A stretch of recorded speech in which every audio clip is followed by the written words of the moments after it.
नमस्कार, good evening. आप देख रहे हैं 5 की बात। आपके साथ मैं हूं मलिका मल्होत्रा। 5 की बात में आज बात करेंगे छांगुर बाबा केस की, जहां पुलिस पूछताछ में हर दिन एक नए राज से पर्दा उठ रहा है। छांगुर बाबा लव जिहाद वाली किताब से लेकर गाजियाबाद कनेक्शन तक देंगे इस मामले पर पूरी अपडेट। आपको बताएंगे उत्तराखंड में ऑपरेशन कालनेमी के बारे में बात करेंगे उस शख्स की जिसने आहत होकर पैंट पर सुसाइड नोट लिखकर जान दे दी। कैसे अजमेर में चिकन के दाम को लेकर बढ़ गए 2 गुट और उज्जैन की एक पंचायत ने मंदिर के पुजारी पर जारी किया तुगलकी फरमान। हर बड़ी खबर आपको दिखाएंगे 5 की बात में, बने रहिएगा हमारे साथ। तो जमालुद्दीन उर्फ छांगुर पुलिस पूछताछ में हर दिन एक नए राज से पर्दा उठा रहा है। पुलिस सूत्रों के अनुसार छांगुर दूसरे लोगों का धर्मांतरण कराने के लिए अपनी किताब शिजारे तैयबा का इस्तेमाल करता था और अब वो अपनी किताब को बड़े पैमाने पर छपवाने की तैयारी में था।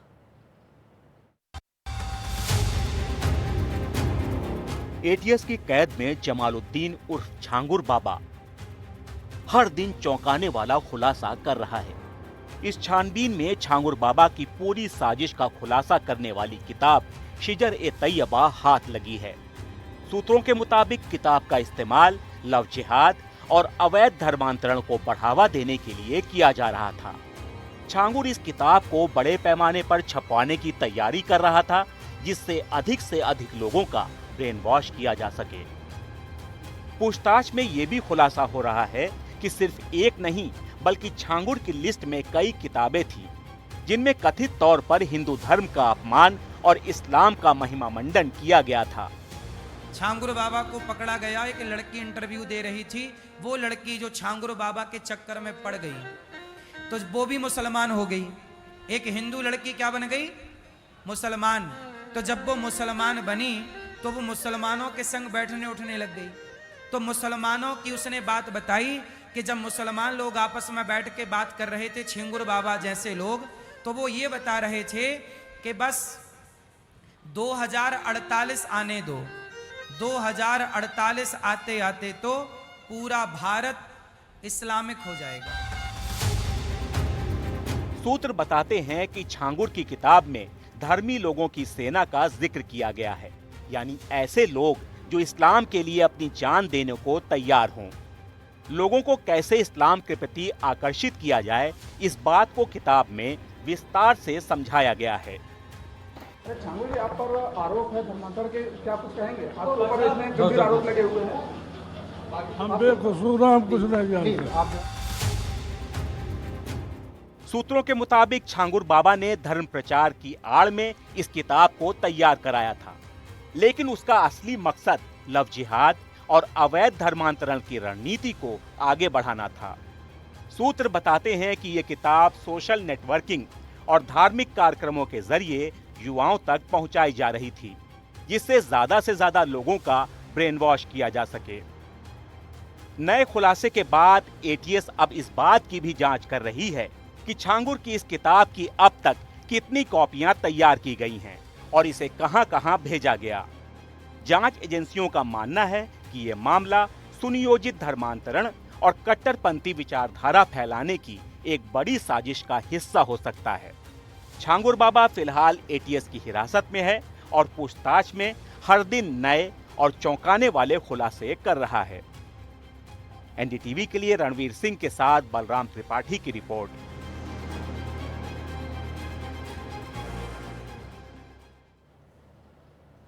उत्तर प्रदेश एटीएस द्वारा अरेस्ट कर जेल भेजे गए धर्मांतरण के आरोपी जमालुद्दीन उर्फ छांगुर बाबा का अब गाजियाबाद कनेक्शन भी सामने आया है।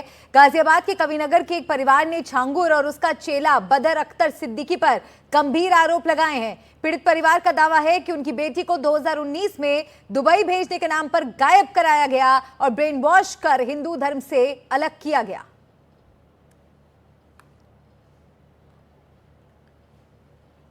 तो आपको पहले बताते हैं कि गाजियाबाद के इस परिवार ने छांगुर बाबा पर क्या आरोप लगाया है।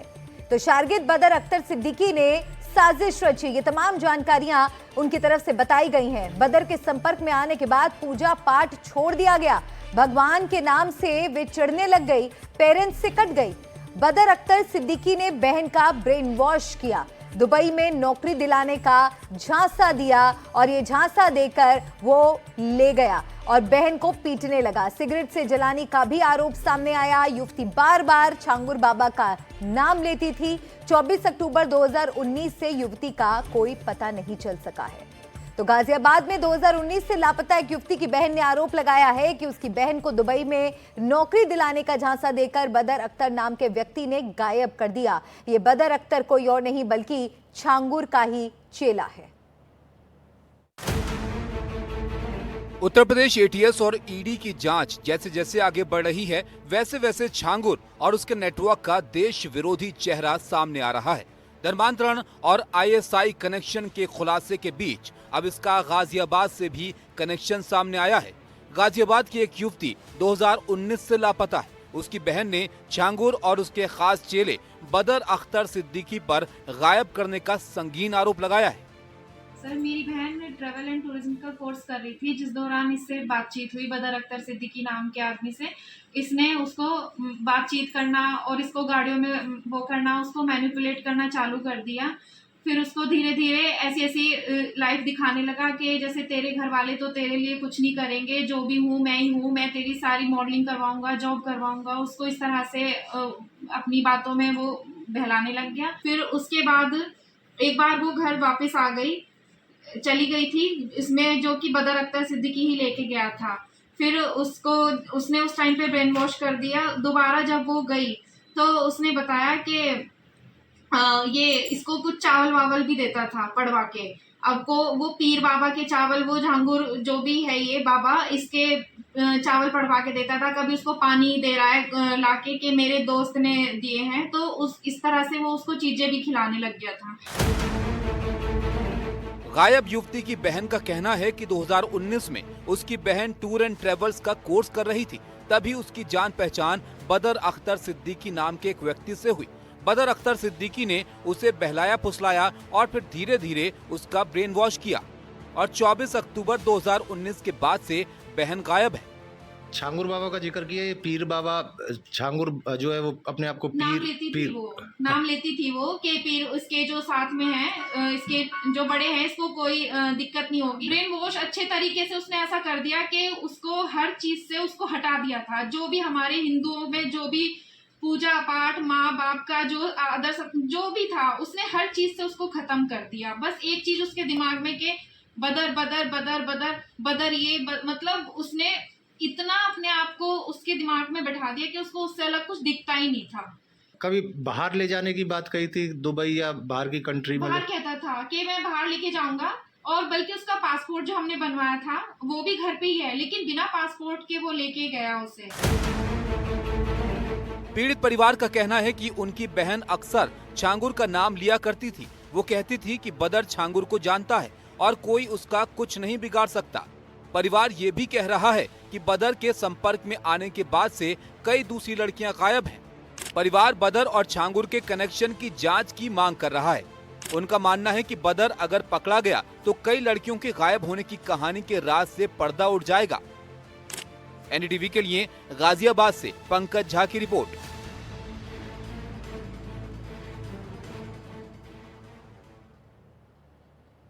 बढ़ते आगे, अगर आप कावड़ लेकर हरिद्वार, हर की पैड़ी, ऋषिकेश या गंगा जी जा रहे हैं तो ढोंगी बाबाओं से सावधान रहें, ये आपको ठग सकते हैं। माथे पर तिलक, गले में माला और हाथ में कमंडल लेकर घूम रहे ये बाबा शातिर ठग हैं। इनका मकसद सिर्फ और सिर्फ आपके साथ ठगी करना है। हालांकि उत्तराखंड सरकार अब इन फर्जी बाबाओं पर नकेल भी कस रही है। 1200 से ज्यादा संदिग्ध बाबाओं से पूछताछ हुई है और करीब 200 ऐसे लोगों को गिरफ्तार भी किया गया है। और आइए अब आपको बताते हैं क्या है ऑपरेशन कालनेमी। तो पाखंडियों पर उत्तराखंड सरकार का एक्शन चल रहा है। अलग अलग जगहों पर पुलिस का यह अभियान चल रहा है। ढोंगी साधुओं, फर्जी बाबाओं पर कार्रवाई की जा रही है। कई शहरों और गांवों में पुलिस की तलाशी चल रही है। ऐसे ढोंगियों को ढूंढा जा रहा है, उन पर कार्रवाई की जा रही है। 1250 से ज्यादा संदिग्ध साधुओं से पूछताछ इस मामले में हो चुकी है। करीब 200 फर्जी बाबा अब तक गिरफ्तार भी किए गए हैं। 23 लोगों के पास अवैध दस्तावेज मिले हैं। एक बांग्लादेशी नकली साधु भी गिरफ्तार हुआ है। तो उत्तराखंड में धर्म की आड़ में ठगी और खिलवाड़ करने वाले फर्जी बाबाओं के खिलाफ ऑपरेशन कालनेमी चलाया जा रहा है। अब तक 1200 से ज्यादा फर्जी बाबाओं को पूछताछ के लिए पकड़ा गया, जिसमें 2 फर्जी बाबाओं पर मुकदमा भी दर्ज किया गया है। देहरादून, हरिद्वार, उधम सिंह नगर, रुड़की या ऋषिकेश, हर जगह ऑपरेशन कालनेमी सुर्खियों में है। इस ऑपरेशन का मकसद साधु संतों का भेष बदलकर लोगों को गुमराह करने वाले असामाजिक तत्वों पर नकेल कसना है। अब तक पुलिस ने 1250 लोगों से शक के आधार पर पूछताछ की है, जिसमें से 23 लोगों के पास वैध दस्तावेज नहीं पाए गए। 1250 लोगों की जो है उत्तराखंड पुलिस ने सघन पूछताछ किया है। तो ऑपरेशन कालनेमी के तहत ऐसे जो लोग जो भेष बदल के रहते हैं, जो कावड़ियों के भेष में रहते हैं, लोगों को गुमराह करते, भ्रमित करते हैं, विभिन्न उद्देश्यों से जो है यहाँ रहते हैं, तो एक उत्तराखंड की जो आंतरिक सुरक्षा है, इसको लेकर जो है ऐसे लोगों से सघन पूछताछ की जा रही है कि सारी आबो हवा जो है वो आंतरिक सुरक्षा सही बनी रहे। तो ऐसे जो है, इसके अलावा 23 ऐसे लोगों को जो है हमने विभिन्न धाराओं में जो है वो चालान किया है, जो अपना नाम बदलकर जो है यहाँ रह रहे थे।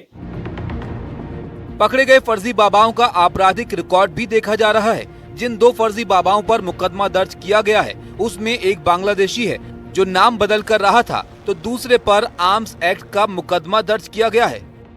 इसमें जो ऐसे नाम बदल कर रहते हैं, दस्तावेज जो फर्जी बना के रहते हैं, जो है इन सभी लोगों से इनका आपराधिक इतिहास देखा जा रहा है कि ये जो है इनका पीछे का उद्देश्य क्या है, और यहाँ की जो है जो हमारी सुरक्षा है, सुरक्षा के मद्देनजर इनसे जो है वो पूछताछ की जा रही है।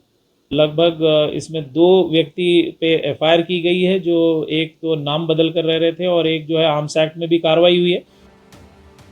जाहिर है ऑपरेशन कालनेमी अगर सही तरीके से चला तो छुपे हुए अपराधी पकड़े जाएंगे, लेकिन सिर्फ आंकड़ेबाजी की हो रही तो यह अभियान भी सवालों के घेरे में आ जाएगा। एनडीटीवी के लिए देहरादून से किशोर रावत की रिपोर्ट। तो ऑपरेशन कालनेमी के तहत ये सब कार्रवाई की जा रही है। अब इस ऑपरेशन का नाम अपने आप में खास मायने रखता है और आप सोच रहे होंगे कि ये नाम इस ऑपरेशन को क्यों दिया गया। तो ये जान लेते हैं कि कौन था कालनेमी और उसके नाम पर ही इस ऑपरेशन का नाम क्यों रखा गया। दरअसल रावण के दरबार का मायावी राक्षस था कालनेमी। अपनी माया से वो अपना रूप बदलता था। मायावी राक्षसी ताड़का का पौत्र मायावी राक्षस मारीच का पुत्र था। हनुमान जी की राह में कालनेमी बाधा बना था। संजीवनी लाने जा रहे हनुमान जी को रोकने का प्रयास किया था।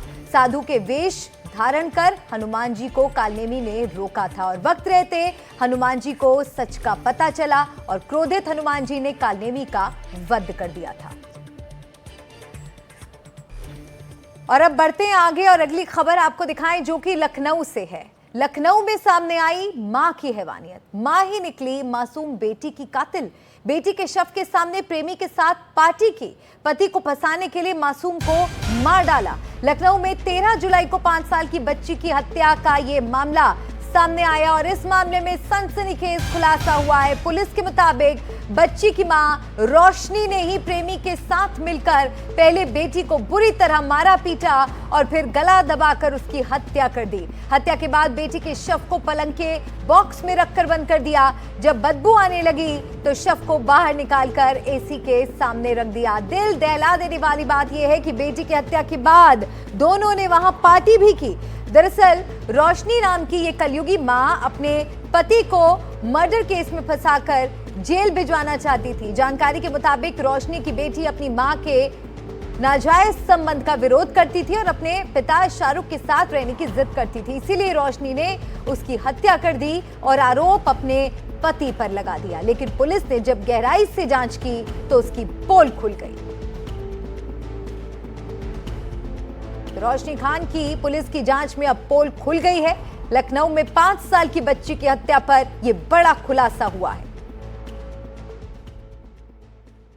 112 के माध्यम से सूचना मिली कि खंदारी बाजार में रहने वाली रोशनी खान ने टेलीफोन से सूचना दी है कि उनकी 5 वर्षीय बच्ची को उनके पति द्वारा उसकी हत्या कर दी गई है। इस सूचना पर तत्काल इंस्पेक्टर कैसरबाग और फॉरेंसिक की टीम पहुंची थी। इस संबंध में जब कैसरबाग पुलिस द्वारा तफ्तीश की गई और रोशनी खान के बयान लिए गए और उसके एक पुरुष मित्र जिसका नाम उदित जायसवाल था उसका बयान लिया गया। तो उस बयानों में बहुत सारे विरोधाभास निकले। आस पड़ोस से पूछताछ की, CCTV फुटेज देखे गए और उदित जायसवाल के साथ रोशनी जो है वो लिविंग में रहती थी और इस बात का ये बच्ची विरोध करती थी और कहती थी कि वो अपने पापा के साथ रहना चाहती थी। इस बात से ये दोनों बहुत नाराज़ रहा करते थे। इसके साथ साथ ये भी बात थी कि जो जिस घर में रोशनी रहती थी वो घर इसके पति के नाम था और वो पति से भी जिससे अनबन चल रही थी उसको भी हड़पना चाहती थी और इससे पूर्व में भी वो अपने ससुराल वालों के खिलाफ एक अभियोग पंजीकृत करा चुकी थी। रोशनी ने 13 तारीख की देर रात्रि में पूरा प्लान बनाया और उसके बाद उदित जायसवाल के साथ मिलके उस बच्ची की हत्या कर दी। यूपी के फर्रुखाबाद में पत्नी और ससुराल जनों के सामने बेइज्जती और पुलिस चौकी में पिटाई से आहत युवक दिलीप, जिसकी उम्र 25 वर्ष थी, उसने सोमवार रात घर में फंदा लगाकर जान दे दी। मृतक ने खुदकुशी से पहले अपनी पैंट पर पेन से सुसाइड नोट भी लिखा। इसमें बेइज्जती और उत्पीड़न का जिक्र है।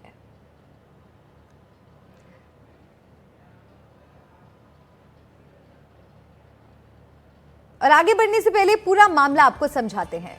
दरअसल दिलीप राजपूत नाम के शख्स ने फांसी लगाकर अपनी जान दे दी। पत्नी ने दिलीप के खिलाफ मामला दर्ज कराया था, मारपीट का केस दर्ज कराया था। पुलिस ने दिलीप को समझौते के लिए थाने बुलाया। सिपाही यशवंत यादव ने समझौते के लिए 50,000 रुपए मांगे। पैसे ना देने पर दिलीप राजपूत के साथ थाने में उसके परिवार के सामने, उसके ससुराल वालों के सामने मारपीट की गई। सिपाही महेश ने 40,000 लेकर समझौता कराया और अगले दिन घर में फंदे से लटकते मिला दिलीप का शव। दिलीप ने अपने पैंट पर सुसाइड नोट लिखा। आरोपी पुलिस वालों के नाम और पैसे लेने की बात भी लिखी। परेशान करने वाले पत्नी के रिश्तेदारों के भी नाम लिखे। एसपी के निर्देश पर 2 सिपाहियों सहित 5 पर केस दर्ज किया जा चुका है। दोनों आरोपी सिपाही लाइन हाजिर किए गए हैं। और विस्तार से समझते हैं क्या है फर्रुखाबाद की यह हॉरर स्टोरी जिसने हर किसी को झकझोर कर रख दिया।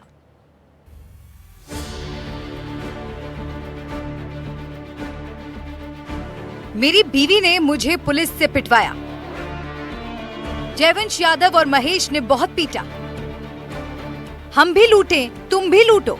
इनकी लूट कोई ना जाने, जिनके सर पर खाकी। कुछ ऐसे ही शब्दों को अपनी पैंट पर सुसाइड नोट की तरह लिखने के बाद फर्रुखाबाद के दिलीप ने खुदकुशी कर ली। पुलिस ने पैंट पर लिखा हुआ सुसाइड नोट बरामद किया। दिलीप ने सुसाइड नोट में अपनी पत्नी पर भी पुलिस वालों से पिटवाने का आरोप लगाया है। सुसाइड नोट से साफ है कि दिलीप ससुराल वालों के सामने पुलिस के हाथों अपनी पिटाई व उत्पीड़न सहन नहीं कर सका और उसने खुदकुशी कर ली। उसको यहाँ से पकड़ के ले गए, उसके पिताजी भी गए, तो उसको पहले बाहर बैठा ले रहे, उसके बाद में मतलब उसे अंदर ले जाके पुलिस वालों ने उसको वो मारा पीटा है बहुत ज्यादा। रिश्वत मांगी 50,000 रुपए के, पहले मतलब छोड़ दें। जब 50,000 रुपए देने से मना कर दिया तब उसके बाद में कहा है कि मतलब अंदर ले गए, फिर उसके बाद उसे बहुत मारा। दरअसल ये पूरा मामला पति पत्नी के आपसी विवाद से शुरू होते हुए थाने पहुंचा और आत्महत्या के केस में बदल गया। परिवार वालों के मुताबिक जब पत्नी ने थाने में शिकायत की तो दिलीप अपने पिता के साथ चौकी पहुंचा। आरोप है कि एक सिपाही ने 50,000 रुपए में समझौता कराने के लिए बोला। जब दिलीप ने पैसा देने से मना कर दिया तो उसके साथ मारपीट की गई। बाद में दूसरे सिपाही ने 40,000 रुपए लेकर समझौता करा दिया और पिटने के बाद दिलीप घर चला गया।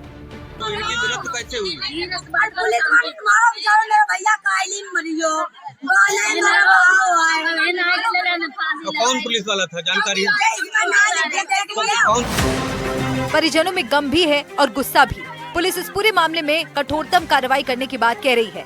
हालांकि पुलिस ने ये भी कहा कि पोस्टमार्टम रिपोर्ट के मुताबिक मृतक के शरीर पर पिटाई के कोई निशान नहीं है, लेकिन मौत फांसी की वजह से ही हुई है।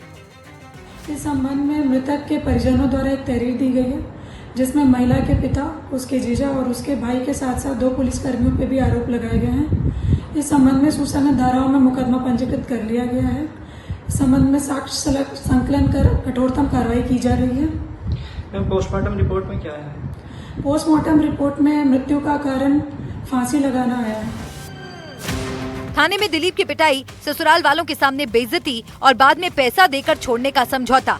पिटकर और ये सब सहकर दिलीप घर तो चला गया, लेकिन ये अपमान उसको अंदर ही अंदर कचोटता रहा और उसने आत्महत्या कर ली। Bureau report, NDTV India. और अगली खबर राजस्थान से। राजस्थान के अजमेर में मीट के रेट को लेकर दो गुटों के लोग आपस में भिड़ गए। दो गुटों के बीच झगड़ा हो गया। मामूली बात से शुरू हुआ विवाद खूनी संघर्ष में तब्दील हो गया और दोनों गुटों ने एक दूसरे पर चाकू से हमला कर दिया। चाकूबाजी की इस घटना में मीट शॉप के मालिक और उसके रिश्तेदार की जान चली गई।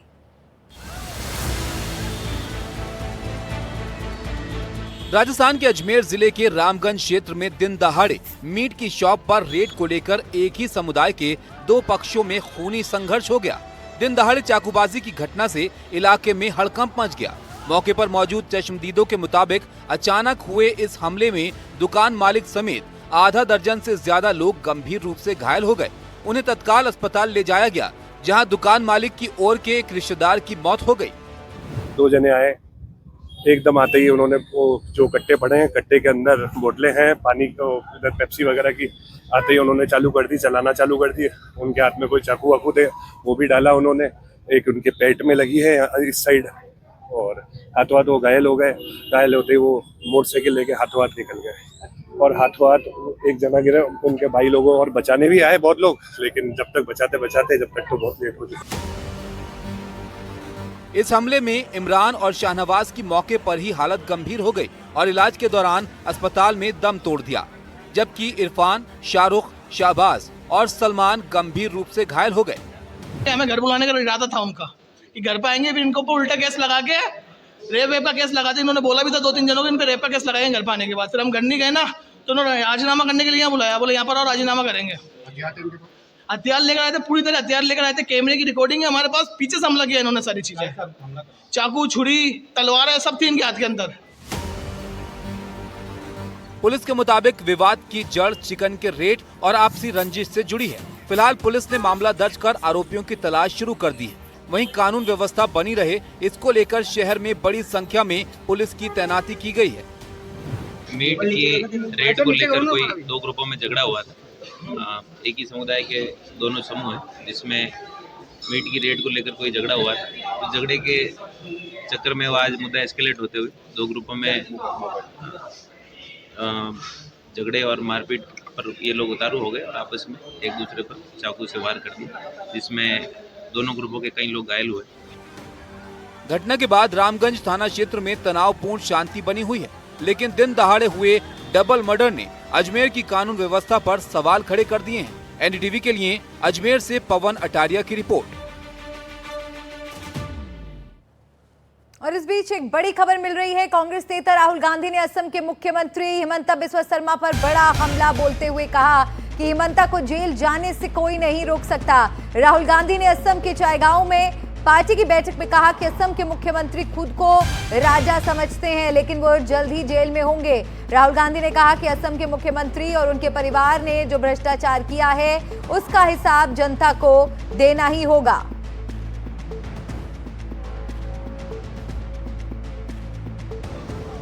उनके दिल की गहराई में डर है, क्योंकि वो जानते हैं कि एक ना एक दिन कांग्रेस के जो बब्बर शेर हैं, उन्हें पकड़ के जेल के अंदर डाल देंगे। और ये काम कांग्रेस पार्टी नहीं करेगी। ये काम असम के जो युवा हैं, असम के किसान हैं, असम के मजदूर हैं, असम के हर जात के लोग, हर धर्म के लोग ये काम करने वाले हैं।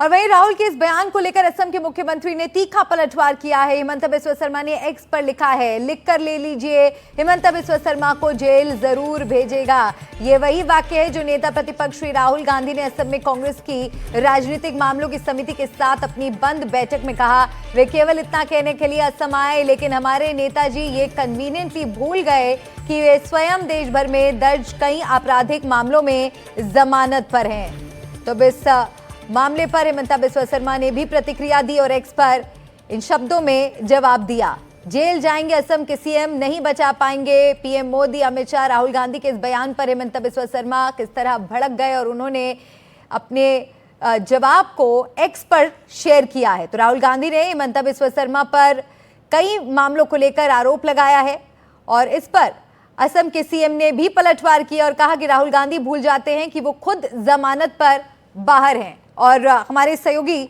रतनदीप इस खबर पर जुड़ गए हैं। रतनदीप, तीखी बहस यहां पर एक तरह से कहें वार पलटवार देखने को मिल रहा है। जी हाँ, और ये वार पलटवार शायद और भी तीखी हो जाएगी क्योंकि अगले साल असम में चुनाव है और कहीं ना कहीं पे कांग्रेस और बीजेपी इसी मुद्दे के ऊपर पलटवार जरूर करेगी। राहुल गांधी और मल्लिकार्जुन खड़गे आज एक दिन के असम के सफर में थे और इसकी सफर की शुरुआत हुई एक क्लोज डोर मीटिंग जो कांग्रेस असम प्रदेश कांग्रेस के जो आला नेता हैं उनके साथ राहुल गांधी और जो मल्लिकार्जुन खड़गे की मीटिंग हुई। उसमें ये बात सबसे पहले ट्वीट की खुद असम मुख्यमंत्री हिमंत बिस्वा शर्मा ने कि उस क्लोज डोर मीटिंग में क्या बातचीत हुई ये भी हिमंत बिस्वा शर्मा को पता चल गई और उन्होंने ये ट्वीट किया कि राहुल गांधी ने ये कहा है उस क्लोज डोर मीटिंग में कि हिमंत बिस्वा शर्मा जेल में जाएंगे। मगर इसके कुछ घंटे बाद ही जब पब्लिक मीटिंग यहाँ पे बामुनी गांव जो कि 6 गांव कॉन्स्टिट्यूंसी में है कामरूप जिले में असम के, वहाँ पे जो कांग्रेस पार्टी के कार्यकर्ता, जो डिस्ट्रिक्ट लेवल के कार्यकर्ता, मंडल लेवल के कार्यकर्ता, ब्लॉक लेवल के कार्यकर्ता यहाँ पे जुटे हुए थे और यहाँ पे उन्होंने राहुल गांधी ने पब्लिकली ये कहा कि आगे आने वाले दिनों में हिमंत बिस्वा शर्मा जेल में जाएंगे और बीजेपी के आला नेता उनको बचा नहीं पाएंगे। और उनका ये दावा है कि जो मुख्यमंत्री है और बीजेपी की जो सरकार है यहाँ पे वो करप्शन में लिप्त है और इस करप्शन के एलिगेशन के ऊपर ही शायद कांग्रेस अपनी जो पॉलिटिकल नैरेटिव है आगे आने वाले चुनाव में उसके लिए तैयार करेगी। मगर बीजेपी इसके ऊपर पलटवार कर रही है कि जो घुसपैठिए हैं, घुसपैठियों को निकाल के जो फॉरेस्ट लैंड है और जो सरकारी ज़मीन है वो बीजेपी खाली कर रही है। मगर इसके ऊपर भी राहुल गांधी ने कहा है कि वो लैंड, वो ज़मीन इसलिए खाली की जा रही है क्योंकि आगे जाके उद्योगपति को वो लैंड दे दे। तो ऐसे वार और पलटवार के बीच अब असम की राजनीति गरमा रही है देखने को मिलती रहेगी। बहुत शुक्रिया रतनदीप आपका इस पूरी जानकारी के लिए। और इस बीच आपको बता दें एक और बड़ी खबर हमें मिल रही है। कनॉट प्लेस की LIC बिल्डिंग में बम की कॉल आई है। दिल्ली पुलिस मौके पर पहुंच चुकी है और अभी कोई संदिग्ध सामान भी वहां से नहीं मिला है। आज 2 स्कूलों को भी बम की धमकी मिली थी। तो ये बड़ी खबर इस वक्त की मिल रही है। कनॉट प्लेस की LIC बिल्डिंग में बम की कॉल आई है और इस कॉल के बाद जो तमाम एजेंसीज है, पुलिस बल है, पूरी तरह से सक्रिय हो गए हैं। मौके पर पुलिस की टीम मौजूद है और पूरे इलाके की अब वहां पर जांच की जा रही है, तलाशी की जा रही है। अभी तक कोई संदिग्ध सामान नहीं मिला है। जो सूचना अभी मिल रही है, अब तक किसी भी संदिग्ध व्यक्ति या वस्तु की कोई जानकारी नहीं मिली है। और आपको बता दें आज 2 स्कूलों को भी बम की धमकी मिली थी। तो अब क्या कनेक्शन है इन धमकियों के बीच, ये भी जानने की कोशिश पुलिस की तरफ से की जाएगी। और मेरे सहयोगी मुकेश सिंह सेंगर अपडेट के साथ जुड़ गए हैं। मुकेश, क्या है पूरा मामला? देखिए, बिल्कुल आपसे कुछ देर पहले जो LIC बिल्डिंग है कनॉट प्लेस में, वहां से बम की एक कॉल आई थी और उसके तुरंत बाद जो दिल्ली पुलिस है और जो बॉम्ब डिस्पोजल स्क्वाड है वो मौके पर पहुंचा है और पूरे LIC बिल्डिंग में जो सर्च ऑपरेशन है वो किया जा रहा है। अब तक की जानकारी के मुताबिक बिल्डिंग के सर्च ऑपरेशन में कोई भी संदिग्ध सामान नहीं मिला है और वहां पर लगातार जो एजेंसियां हैं वो सर्च कर रही हैं। अगर हम देखें तो आज सुबह से ये 7वीं कॉल है। सुबह आज जो है 5:30 बजे बॉम्ब की कॉल आनी शुरू हुई और 5:30 बजे से लेकर लगातार जो है सुबह 10 बजे तक अलग अलग 6 स्कूलों को बम की कॉल आई और 7वीं कॉल ये LIC बिल्डिंग में है जहां पर ये कहा गया कि बम रखा हुआ है। उसके बाद पुलिस ने जो पूरा स्टाफ था LIC का वो बाहर निकाल दिया है, पूरा जो इलाका है वो कॉर्डन ऑफ कर दिया है और फिलहाल जो सर्च ऑपरेशन है वो किया जा रहा है। लेकिन ऐसा लगता है कि कोई ना कोई शरारत करने के लिए ये सब कर रहा है या फिर बहुत ही संगठित तरीके से किसी और देश से ये मेल आ रहे हैं जिसके जरिए बम की धमकी दी जा रही है। क्योंकि पिछली बार ये देखा गया था कि कोई आतंकी संगठन शामिल था जो लगातार इस तरह से बॉम्ब की कॉज अस्पतालों में, कॉलेजों में, स्कूलों में या जो फ्लाइट्स थी उनमें कर रहा था, जिससे भारत का आर्थिक नुकसान हो। एक तरह से आर्थिक आतंकवाद का ये तरीका होता है कि आप बॉम्ब की कॉल करें, मेल भेजें, जिससे कि एजेंसियों को समय लगे और वहां पर आर्थिक नुकसान भी हो। तो अभी इस पूरे मामले में जांच चल रही कि आखिर ये मेल्स वगैरह कहां से आ रहे हैं, लेकिन ये 7वीं कॉल है आज सुबह से कि लगातार बॉम्ब की जो जानकारी है वो मिल रही है और जहां जहां पर सर्च हो रहा है कहीं भी कोई संदिग्ध सामान फिलहाल नहीं मिला है। बिल्कुल, कभी कॉल के थ्रू तो कभी ईमेल के थ्रू इस तरह की धमकियों का सिलसिला है जो लगातार चल रहा है। इसे भी डिकोड करना पुलिस के लिए एक चुनौती रहेगा। शुक्रिया मुकेश पूरी जानकारी के लिए। और दिल्ली एनसीआर में बारिश के मौसम की वजह से मौसम सुहाना हो गया है, तो साथ ही प्रदूषण की सबसे ज्यादा मार झेलने वाली देश की राजधानी दिल्ली की हवा भी बेहद साफ हो गई है। कल यानी मंगलवार को 22 महीने के बाद राजधानी में 35 जगहों में से 23 जगहों पर प्रदूषण का स्तर 50 से कम था, जबकि पूरे दिन का औसत AQI 51 दर्ज किया गया था। इससे पहले 10 सितंबर 2023 को राजधानी का औसत AQI 45 था। तो झमाझम बारिश की वजह से गर्मी से तो राहत की सांस ले ही रहे हैं दिल्ली वासी, लेकिन प्रदूषण के स्तर में भी बेहतरी आई है। दिल्ली में बारिश ने मौसम सुहाना और हवा को साफ कर दिया है, लेकिन हिमाचल और उत्तराखंड में यही बारिश कहर मचा रही है। आपको हम तस्वीरें दिखाते हैं। उत्तराखंड के विकास नगर की ये तस्वीर देखिए, जहां कार सवार युवक की जान बाल बाल बची। दरअसल लगातार हो रही बारिश के चलते कटा पत्थर के नरोखाले में अचानक जन सैलाब आ गया। इस दौरान एक कार चालक की लापरवाही भी सामने आई। उसने सैलाब में कार को निकालने की कोशिश की, लेकिन उसको यह हिमाकत भारी पड़ गई। कार सवार युवक की जान तो बच गई, लेकिन कार सैलाब में तिनके की तरह बहकर सड़क के नीचे अटक गई।